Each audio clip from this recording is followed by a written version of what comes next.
like the new intro we filmed. We worked really hard on that. Shout out to Seth. If you don't know who that is, in the intro, he made the music for it, so check out his music. He's available on Apple Music, Spotify, SoundCloud. I think he's just on all platforms, so check him out. Today we're gonna make a mushroom toast. I filmed like a video, cooking for Ben to Grow video, and there was a mushroom ragu on there that he loved a lot. So I'm gonna show how to make that. Basically the video is just to show how to make this mushroom ragu that you can use in pasta or whatever.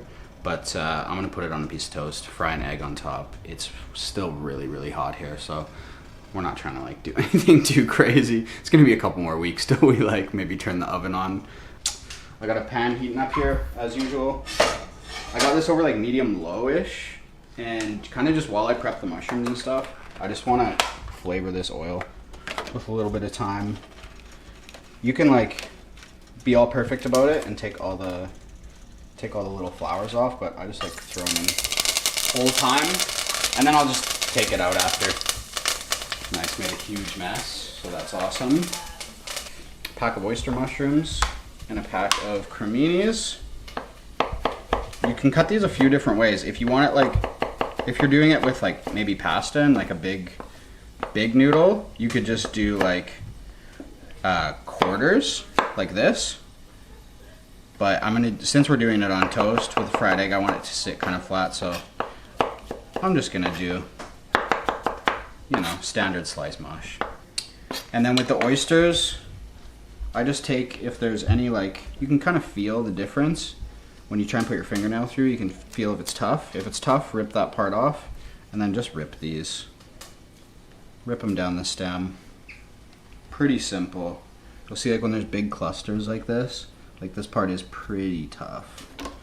So if you need to chop it off, they cook down a lot, so I would say use a little bit more than you think you need. Okay, so I'm gonna go in with my mushrooms. And there's a couple different ways mushrooms cook, so there's just kind of a few different techniques, but really it's all just understanding what the mushroom is, which at the end of the day when you're cooking it, it's mostly water. So if you're doing like a sauteed mushroom, you want to wait to salt them because the salt will draw out a lot of that moisture, and for a saute then they'll just kind of steam and cook in water. Since we're making this a ragu, we actually want all that water out, so I will salt these right away. And what'll happen is you'll take all that water out of the mushrooms, it will fall out. Then because it's overheat, that water will evaporate, so you'll be left with this really, really dry mixture. Then when we add mushroom stock, we're rehydrating the mushroom with something that tastes more like mushroom. So you're making the mushrooms taste more mushroomy, if that makes any sense. Give them a good toss. I should maybe do a little bit of black pepper today.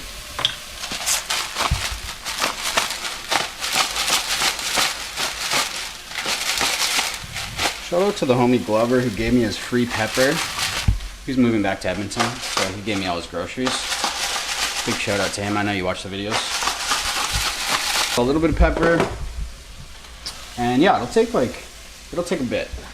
Let them do their thing. I got some garlic, the world's biggest garlic cloves here, and I'm just gonna slice these really thin. I'm not gonna mince this. I just want thin slices because I kind of like it kind of matches up nicely with the pieces of mushroom.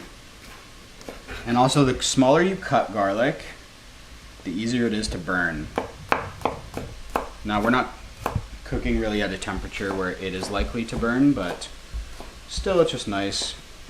When garlic burns, it tastes awful. You smell it and you're just like, I honestly won't eat it if someone burnt the garlic. If the audio sounds crazy today, there's like somebody, or like my landlord is pressure washing the house today, so I'm sorry if that shows up in the audio, but it is what it is. We got to film today. So maybe there's like 4, I mean those were huge cloves, so probably like 4 regular sized cloves. What else do we have to do? Well, we just wait now. Probably take like 5, I don't know, like 5 to 7 minutes. You want all the water to be out of them. Show us your new nails. Oh yeah, hold on there. I got salt and shit on them. Also, they're kind of chipped because I painted my bike last night. So I apologize for the paint, but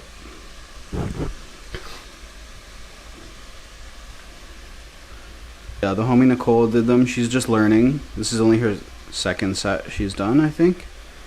So, you know, she's figuring it all out. But it's kind of sick because while she figures it out, I get to get my nails done. If you guys could just help me get rich by, like, yeah, just telling all your friends to subscribe, that'd be really sick. I think I almost cook too much at home. I'm sick of it. I know I just preached about how everyone should be cooking at home, but like, fuck, all my meals come out of this kitchen. I'm not really eating out. Only time I eat out is like some shit at a cafe, like a little baked good. Once your mushrooms are like almost cooked, I'll add some garlic. And I just add it at this point, again, just so it doesn't burn. Give it a good mix. The water, you can see all this water at the bottom of the pan. That's all that water coming out of the mushrooms. There's like tons in there. If you squeeze it, you can see tons. So when that water's gone and all that's left there is the oil that was originally in the pan, that's when we're gonna put in our liquid.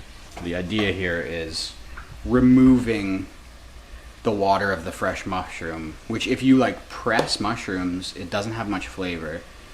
So removing that and then adding mushroom stock to rehydrate the mushrooms, which has even more mushroomy flavor, which makes it like way more rich and gives it this like really deep umami mushroomy flavor. Yeah, I'm gonna try and do some more.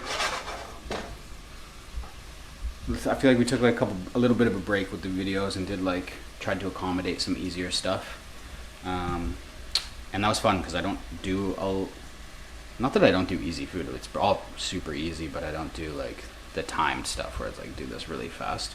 So I like to do some more. We'll do a little bit more of my style stuff and for a bit, and then yeah, if you want me to do something very specific, like just let me know. And they're all like really soft and mushy. At this point, I'm gonna add some wine. I just have rice wine. Use anything. I would say white wine, like a dry white wine, a sherry, if you have a rice wine, and just like quarter cup of that. And then we're gonna concentrate that flavor before we add our stock. So what I mean by like, so you'll reduce this, and you'll hear reducing a lot in cooking. And what that means is when there's something with water, like let's say you have, if you have a cup of juice, let's say you have a cup of orange juice, most of it, like whatever percentage of that is water. When you're simmering something, the water is evaporating. So whatever's left that's not water is concentrating. That's why you reduce things to like concentrate the flavor. So we're taking the water aspect out of the wine, and it's also burning off the alcohol, which will leave us with this really nice base flavor. And then when there's just a tiny bit of liquid left, I turn the heat up for this as well. But yeah, it's like starting to be like really thick. Then I'll add my mushroom stock. And we'll do the exact same thing. At this point, we just simmer that until that mushroom stock reduces, concentrates that mushroom flavor even more. And then we'll just season it, and that's it. Good evening. Butter. We're just doing this to toast the bread. Toast the bread, and we're gonna cook an egg. Yeah, use as much or as little butter as you want. If you're on a diet, use less butter. If you're really on a diet, don't even use butter. You can just toast the bread. Thick cut sourdough, I mean, it's always what I use. So I just melt the butter and sop up as much of it as I can. And I just like to do one side crispy and buttery, seasoned with salt. And then I should have enough butter left in the pan to fry an egg. So this is just a bunch of herbs. I got scallion in here, a bunch of Italian flat leaf parsley, pea greens. Pretty easy. Yeah, nothing too crazy there. I'm gonna put some lemon zest in there.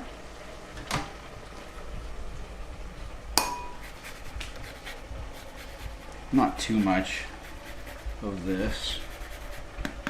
just because it's a pretty small salad.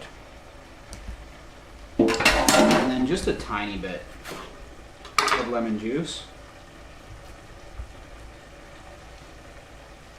A little bit of black pepper. And you can switch up the greens with this. You can use like alfalfa sprouts, broccoli sprouts. You can just use lettuce. You can use arugula. You can use spinach. But you don't like, when you're making a quick salad for like the top or something, I would say you don't have to like make the vinaigrette in a blender like we've done before.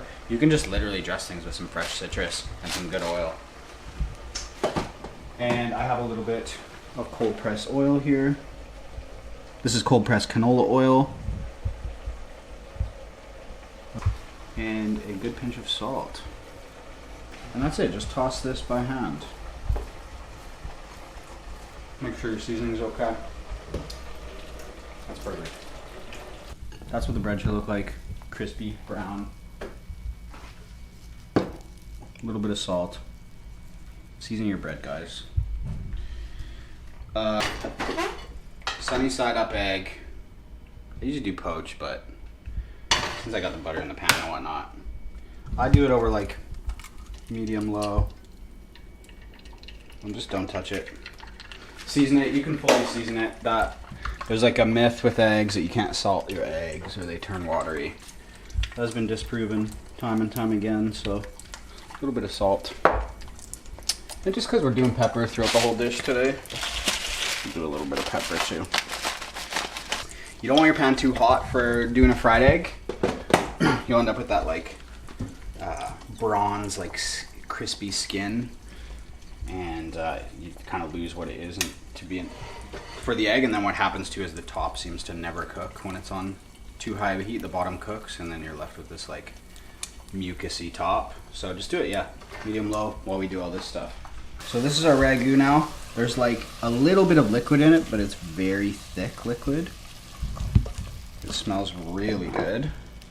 And I'm just, because it's so rich, I'm just gonna offset that a little bit with just a splash of white wine vinegar.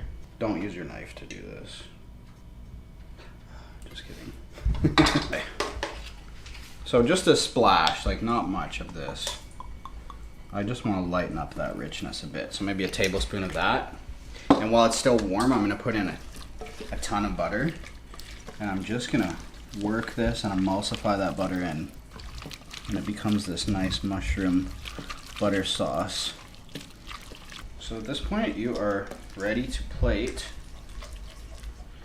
But I would just also taste your ragu at this point and just check your seasoning. That tastes really good. I'm good for salt on that, that's perfect. But if you need to adjust your salt, if you like a little bit more pepper, if you're finding it's still too rich, you can always add a splash more vinegar, or some lemon juice or whatever. I just like white wine vinegar with all the herbs that we're using today.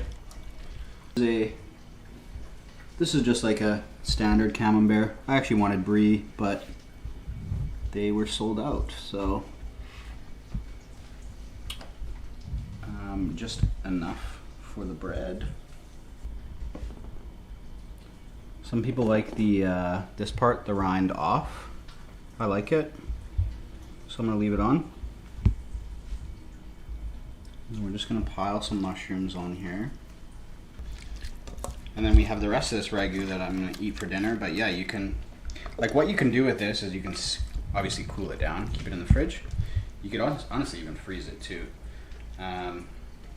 But yeah, like this is the base of a mushroom soup. You could just add cream in it to this, or like some diced potato, some milk, and some more mushroom stock, and make like a mushroom potato soup. You can use this as it is with a little bit of pasta water and some cooked noodles and like some fresh Parmesan cheese and make a really nice mushroom pasta. You can use this and just add cream to make a creamy pasta sauce. It's so versatile to just have some of this. You can just toss this in with some fried rice. And then we're gonna go on with our fried egg. This is a perfect fried egg to me. Everything is set. There is no mucusy, like it's just perfectly cooked. And then because I want to show everything, like for something like this, I like to fold it a little bit just so you can see everything we did. And for, you know, you see the mushrooms, you see the cheese, you see the bread. Kind of.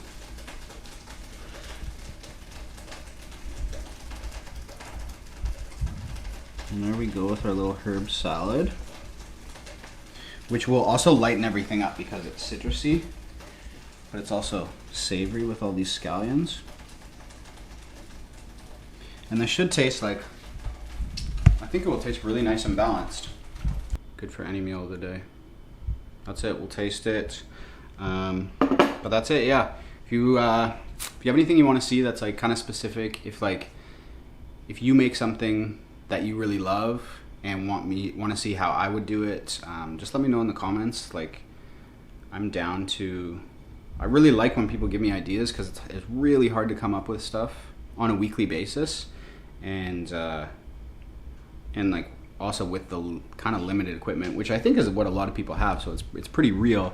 Obviously, like in the restaurant days, I could cook a lot crazier stuff because we have access to everything, every cooking equipment we would need, but I kind of like that this is simple because it's relatable. So yeah, if you have anything that you want to see, just let me know in the comments or DM me on Instagram. But yeah, I really appreciate like anyone watching the videos still at this point. Like, we're 7 months in, so appreciate the support. See you guys in the next one. Hope you liked the intro. Peace.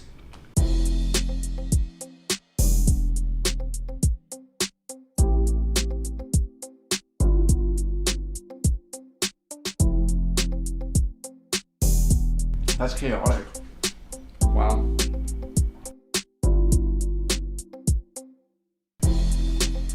This is something you tell your friends. You're like, fuck this. You need to go to the spot. You need to go try the mushrooms. You need to go try the mushrooms there.